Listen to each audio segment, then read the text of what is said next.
The armed man may have prevented the Texas from getting any deadlier. The deadliest shooting in Texas history could have claimed even more lives if it weren't for a local resident who confronted the gunman.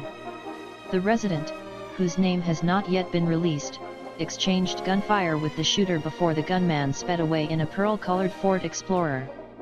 The armed resident then hailed a man across the street and got in his truck, telling him to chase down the gunman. "I had to catch the guy. I had to make sure he was caught, and at that point the gentleman riding with me said you may have to use your truck to get him off the road, and there was no hesitation. It was do everything necessary to make sure that this guy is stopped," the motorist, Johnny Langendorf, said. At a news conference Sunday, investigators offered a preliminary timeline of the attack at the First Baptist Church in Sutherland Springs and laid out the role the resident played. Langendorf spoke to CNN on Monday. The gunman entered the small church in the rural town east of San Antonio, firing with an assault weapon at the congregation attending the morning service. A local resident grabbed his own rifle and engaged the gunman, said Freeman Martin, the regional director of the Texas Department of Public Safety. The suspect dropped his rifle, which was a Ruger AR assault-type rifle, and fled from the church, said Martin. "What do you say to the man who stepped up when he heard the gunshots?" "I'd say he's a hero," Wilson County Sheriff Joe Tackett Jr. had wept CNN's Chris Cuomo on Monday. "I don't think there's any question about that. Had he not done what he did, we could have lost more people. He was just driving by." Langendorf said he was driving by the church on the way to his girlfriend's house when he saw gunfire between the shooter and the armed resident. Langendorf told CNN that both men had weapons drawn.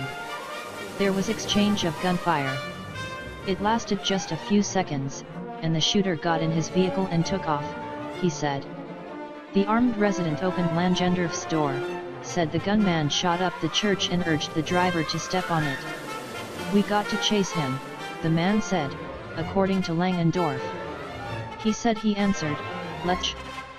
They gave chase in his truck for 11 miles and called police dispatch to tell them where they were and in what direction they were headed.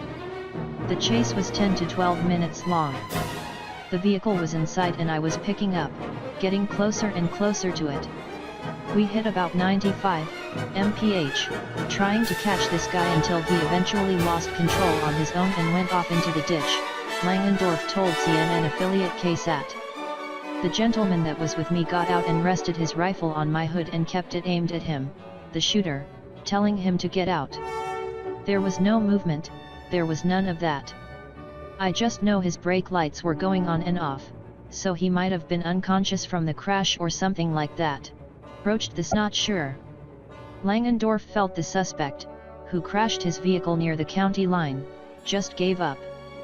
When police arrived about 5 minutes later, they approached the suspect's vehicle and found the gunman inside, dead of a bullet wound. He was later identified as Devin Patrick Kelly. Asked by CNN what he was thinking at the time, Langendorf said, "Nothing. Get him." "Why?" "Because that's what you do, you chase a bad guy." The shooting was a horrific tragedy, Langendorf said, but he hopes the families of the victims can sleep better knowing the shooter was taken care of. And he has no regrets about throwing himself into such a dangerous situation. "I hope one affected is able to rest a little better knowing that this guy, he'll never breathe again. It doesn't serve it justice completely. But he won't hurt anyone else ever." Bravery seen at another church shooting. Langendorf praised the resident for his quick action and called him very much a hero. He emerged barefooted, grabbing his gun before he grabbed his shoes.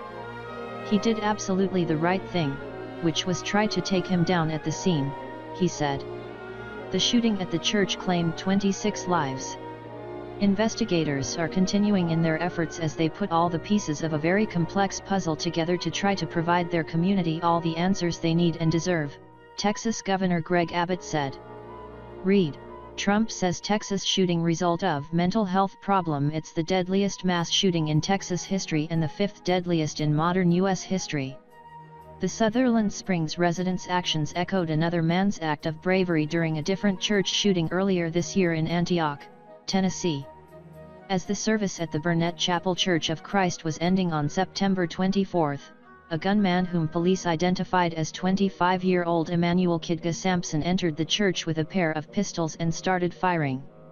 An usher at the church, Robert Engel, sprang into action struggling with the suspect, even as he was being pistol-whipped, police said. Mr. Sampson didn't expect Mr. Engel to encounter him, to struggle with him, to try to stop the shooting, said Don Aaron, the spokesman for the Metropolitan Nashville Police Department. During the altercation, the gunman accidentally shot himself in the chest with his own weapon, police said. When the gunman fell, Engel, despite his head injuries, ran to his car and came back with a pistol of his own, police said. Engel, who has a permit for a handgun, then made sure Sampson stayed on the ground until officers arrived, Aaron said.